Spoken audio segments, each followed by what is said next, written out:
നമസ്കാരം. പ്രവാസലോകത്തെ വാർത്തകളും വിശേഷങ്ങളുമായി സഹ്യ ഗൾഫ് ന്യൂസിലേക്ക് സ്വാഗതം. പ്രധാന വാർത്തകൾ. UAE-യിൽ 1796 ശേഷമുള്ള ഏറ്റവും ദൈർഘ്യമേറിയ പകൽ ഈ മാസം. താപനില 43 ഡിഗ്രി സെൽഷ്യസ് വരെ ഉയരാം.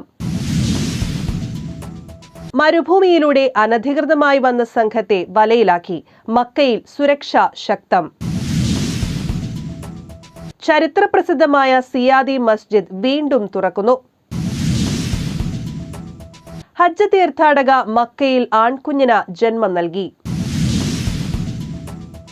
Musannah super cup Gallants FC ജേതാക്കൾ. രാജ്യാന്തര യോഗാ ദിനാചരണത്തിനുള്ള തയ്യാറെടുപ്പുകൾ പൂർത്തിയായി.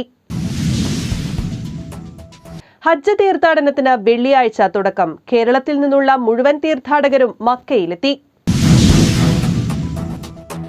UAE-യിൽ 1796 ശേഷമുള്ള ഏറ്റവും ദൈർഘ്യമേറിയ പകൽ ഈ മാസം.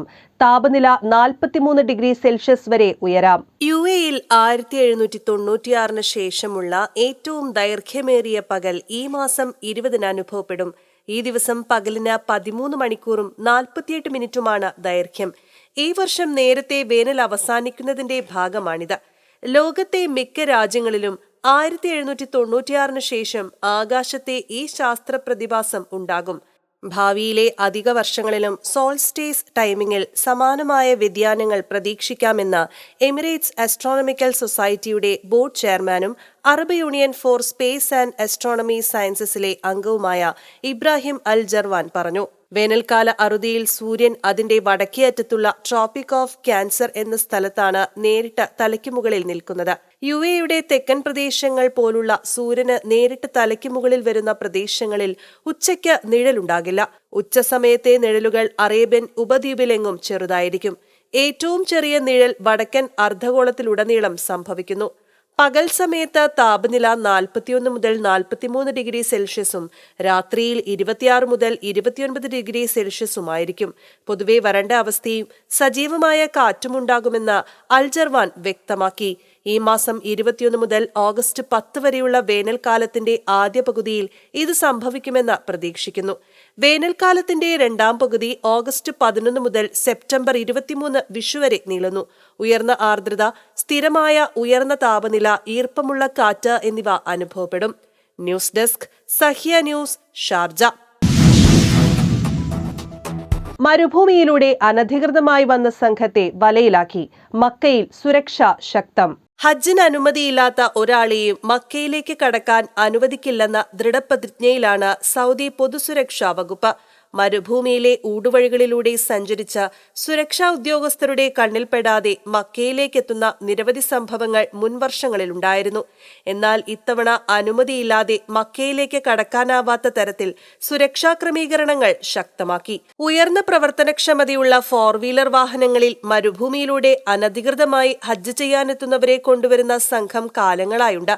വൻതുക വാങ്ങിയാണ് ഈ സംഘം അനധികൃതമായി ഹാജിമാരെ മക്കയിലെത്തിക്കുന്നത്.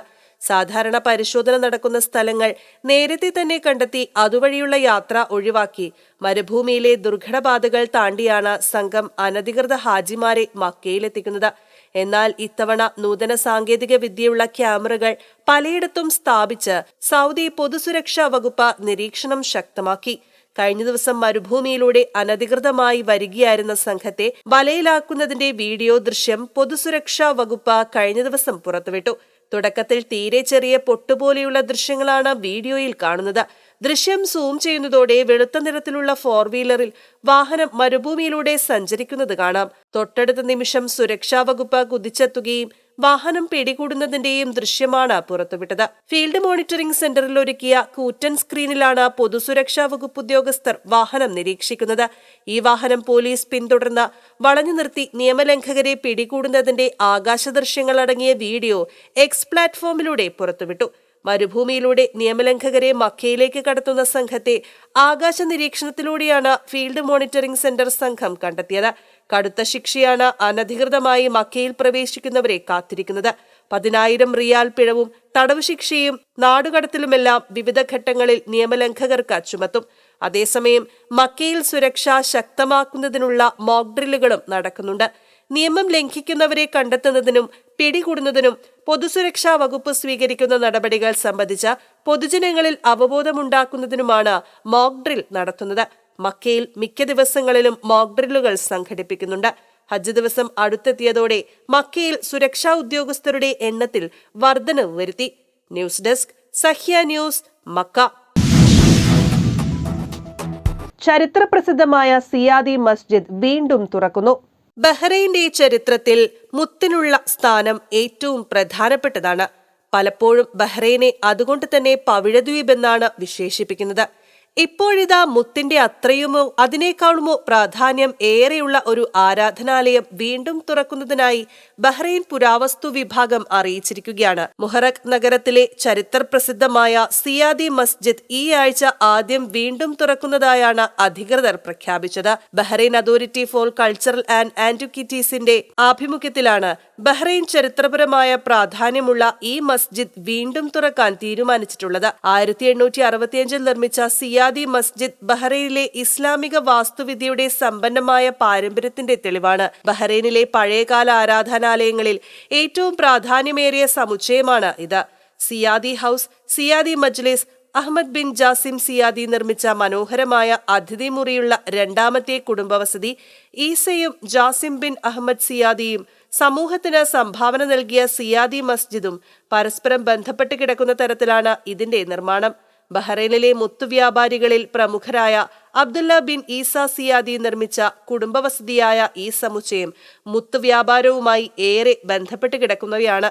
19-ാം നൂറ്റാണ്ടിന്റെ തുടക്കത്തിലാണ് സിയാദി കുടുംബം ബഹ്റൈനിലെ മുത്തുകൾക്ക് പേരുകേട്ട ദ്വീപായ മുഹറഖിൽ എത്തിയത്. മുത്തുവ്യാപാരം വളരെ വിജയകരമായ രീതിയിൽ നടത്തിക്കൊണ്ടുപോന്നിരുന്ന സിയാദി കുടുംബം സ്വന്തമായി കപ്പലുകളടക്കം സ്വന്തമാക്കുകയും ബഹ്റൈനിലെ ഈ വ്യാപാരത്തിൽ നിന്ന് ലഭിച്ച വലിയ സമ്പത്ത് ആത്യന്തികമായി സിയാദി സമുച്ചയം നിർമ്മിക്കാൻ കുടുംബത്തെ പ്രാപ്തമാക്കുകയും ചെയ്തതായാണ് ചരിത്രം പറയുന്നത്.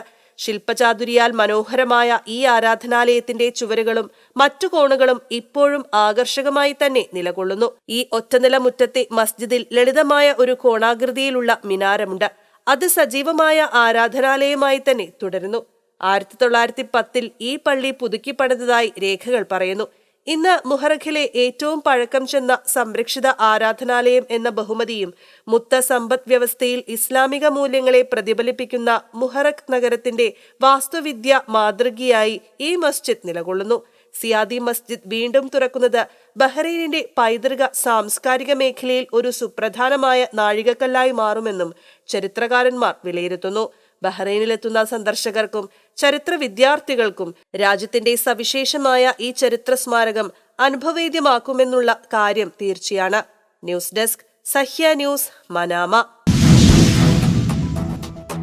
ഹജ്ജ് തീർത്ഥാടക മക്കയിൽ ആൺകുഞ്ഞിന് ജന്മം നൽകി. ഹജ്ജ് തീർത്ഥാടക മക്കയിൽ ആൺകുഞ്ഞിന് ജന്മം നൽകി. മക്ക ഹെൽത്ത് ക്ലസ്റ്ററിന് കീഴിലുള്ള മെറ്റേണിറ്റി ആൻഡ് ചിൽഡ്രൻസ് ആശുപത്രിയിലാണ് 30 വയസ്സുള്ള നൈജീരിയൻ തീർത്ഥാടക മുഹമ്മദ് എന്ന ആൺകുഞ്ഞിന് ജന്മം നൽകിയത്. നിലവിലെ ഹജ്ജ് സീസണിലെ തീർത്ഥാടകർക്കിടയിലെ ആദ്യ പ്രസവമാണിത്. News desk Sahya news, Mecca. Musanna super cup Gallants FC ജേതാക്കൾ. പ്രവാസി വെൽഫെയർ മുസന്ന സംഘടിപ്പിച്ച മുസന്ന സൂപ്പർ കപ്പിൽ ഗാലൻസ് FC ഒമാൻ ജേതാക്കളായി. ഇന്ത്യൻ ഫുട്ബോൾ ടീം അംഗവും ഇന്ത്യൻ സൂപ്പർ ലീഗിൽ ഹൈദരാബാദ് FC താരവുമായ റബീഹ് ടൂർണമെന്റ് ഉദ്ഘാടനം നിർവഹിച്ചു. ഫൈനലിൽ മസ്കത്ത് ഹാമേഴ്സുമായുള്ള മത്സരം ഗോൾ രഹിത സമനിലയിൽ പിരിഞ്ഞതോടെ ഷൂട്ടൌട്ടിലേക്ക് നീങ്ങുകയായിരുന്നു. ഷൂട്ടൌട്ടിൽ മുന്നിൽ 2 കിക്കും സേവ് ചെയ്ത ഗാലൻസ് FC കീപ്പർ വിമൽ തന്നെയാണ് ടൂർണമെന്റിലെ മികച്ച കീപ്പർ. ടോപ്പ് 10 ബർക്ക 3-ാം സ്ഥാനവും ബ്രദേഴ്സ് ബർക്ക 4-ാം സ്ഥാനവും സ്വന്തമാക്കി. ടൂർണമെന്റിലെ മികച്ച കളിക്കാരനായി നദീർ, ടോപ്പ് സ്കോററായി സഹദ്, പ്രതിരോധ താരമായി നസീഫ് ഇരിക്കൂർ, കീപ്പറായി വിമൽ എന്നിവരെയും തിരഞ്ഞെടുത്തു. നിരവധി പേർ കളി കാണാൻ എത്തിയിരുന്നു. വിജയികൾക്ക് ട്രോഫിയും ക്യാഷ് പ്രൈസും മുസന്ന പ്രവാസി വെൽഫെയർ ഭാരവാഹികൾ സമ്മാനിച്ചു. News desk Sahya news, Musanna. രാജ്യാന്തര യോഗാ ദിനാചരണത്തിനുള്ള തയ്യാറെടുപ്പുകൾ പൂർത്തിയായി. 10ാമത് രാജ്യാന്തര യോഗാ ദിനാചരണത്തിനുള്ള ഒരുക്കങ്ങൾ പൂർത്തിയായതായി സംഘാടകരായ ഷാർജ ഏകത അറിയിച്ചു. ഷാർജ സ്കൈലൈൻ യൂണിവേഴ്സിറ്റി ഗ്രൗണ്ടിൽ ഈ മാസം 23-ന് വൈകിട്ട് 6:30 ദുബായിലെ ഇന്ത്യൻ കോൺസുലേറ്റിന്റെ സഹകരണത്തോടെ നടക്കുന്ന പരിപാടിക്ക് തുടക്കമാകും. വിവിധ ഇന്ത്യൻ പ്രവാസി സംഘടനകളും കൂട്ടായ്മകളും യോഗ പരിശീലന സമാപനങ്ങളും പരിപാടിയുടെ ഭാഗമാകും. ദുബായിലെ Indian consul general Satish Kumar Sivan ഉദ്ഘാടനം ചെയ്യും. സ്ത്രീ ശാക്തീകരണത്തിന് യോഗ എന്ന പ്രമേയത്തിലാണ് ഈ വർഷത്തെ യോഗാ ദിനാചരണം. കേന്ദ്ര ആയുഷ് മന്ത്രാലയത്തിന്റെ നിർദ്ദേശമനുസരണയുള്ള കാര്യക്രമങ്ങൾ പാലിച്ചാകും പരിപാടി. ധ്യാനം, വിവിധ യോഗ പദ്ധതികൾ എന്നിവയുടെ പ്രദർശനമാണ് പരിപാടിയുടെ മുഖ്യ ആകർഷണം. 5000-ലേറെ പേർ ഇത്തവണ യോഗാ ദിനാചരണ പരിപാടിയുടെ ഭാഗമാകുമെന്ന് ഭാരവാഹികൾ അറിയിച്ചു. പരിപാടിയിൽ പങ്കെടുക്കുന്നവർ യോഗ ചെയ്യാനുതകുന്ന രീതിയിലുള്ള യോജിച്ച വസ്ത്രങ്ങൾ ധരിക്കണമെന്ന് നിർദ്ദേശിച്ചു. പ്രവേശനം സൗജന്യമാണ്. വിശദവിവരങ്ങൾക്ക് 055-743-2104 എന്ന നമ്പറിലോ 058-288-2004 എന്ന നമ്പറിലോ ബന്ധപ്പെടാവുന്നതാണ്. News desk, Sahya news, Sharjah. ഹജ്ജ് തീർത്ഥാടനത്തിന് വെള്ളിയാഴ്ച തുടക്കം. കേരളത്തിൽ നിന്നുള്ള മുഴുവൻ തീർത്ഥാടകരും മക്കയിലെത്തി. ഹജ്ജ് തീർത്ഥാടനത്തിന് വെള്ളിയാഴ്ച മിനായിൽ തുടക്കമാകും. മക്കയിൽ എത്തിച്ചേർന്ന മുഴുവൻ തീർത്ഥാടകരും കഅബ പ്രദക്ഷിണത്തിന് ശേഷം ഹജ്ജിന്റെ മുന്നൊരുക്കത്തിനായി വ്യാഴാഴ്ച വൈകിട്ടോടെ മിനായിലേക്ക് യാത്ര തിരിക്കും. 14-ന് ഉച്ചയോടെ മുഴുവൻ തീർത്ഥാടകരും മിനായിൽ എത്തിച്ചേരും. ദുൽഹജ് 8-ന് മിനായിലെ കൂടാരത്തിൽ തീർത്ഥാടകർ താമസിക്കുന്നതോടെയാണ് ഹജ്ജിന് ഔപചാരിക തുടക്കമാകുക. മലയാളികൾ ഉൾപ്പെടെ ഇന്ത്യൻ തീർത്ഥാടകരും 13-ന് വൈകിട്ട് മിനായിലേക്ക് ബസ്സിൽ യാത്ര തിരിക്കും. താമസം, ഭക്ഷണം, ആരോഗ്യ സേവനം തുടങ്ങി മിനായിൽ തീർത്ഥാടകർക്ക് ആവശ്യമായ എല്ലാ സൗകര്യങ്ങളും സജ്ജമാണെന്ന് ഹജ്ജ് മിഷൻ അറിയിച്ചു. കേരളത്തിൽ നിന്നുള്ള മുഴുവൻ തീർത്ഥാടകരും മക്കയിലെത്തി. അവസാന ദിവസമായ ഇന്നലെ കണ്ണൂരിൽ നിന്ന് എത്തിയ 322 തീർത്ഥാടകരെ മക്ക KMCC ഹജ്ജ് വോളണ്ടിയർമാർ സ്വീകരിച്ചു. ഹറമിലേക്കും പിന്നീട് താമസ സ്ഥലമായ അസീസയിലേക്കും ഇവരെ അനുഗമിച്ചു. കേരളത്തിൽ നിന്നുള്ള 17,997 തീർത്ഥാടകർ ഉൾപ്പെടെ 1,75,025 ഇന്ത്യക്കാർക്കാണ് ഇത്തവണ ഹജ്ജ് നിർവഹിക്കാൻ അവസരമുള്ളത്. ഇന്ത്യയിൽ ഉൾപ്പെടെ വിവിധ രാജ്യക്കാരായ 20 ലക്ഷത്തിലേറെ പേർ ഈ വർഷം ഹജ്ജ് നിർവഹിക്കും. News desk, Sahya news, Mecca. UAE-യിലെ ഇന്നത്തെ സ്വർണ്ണവില.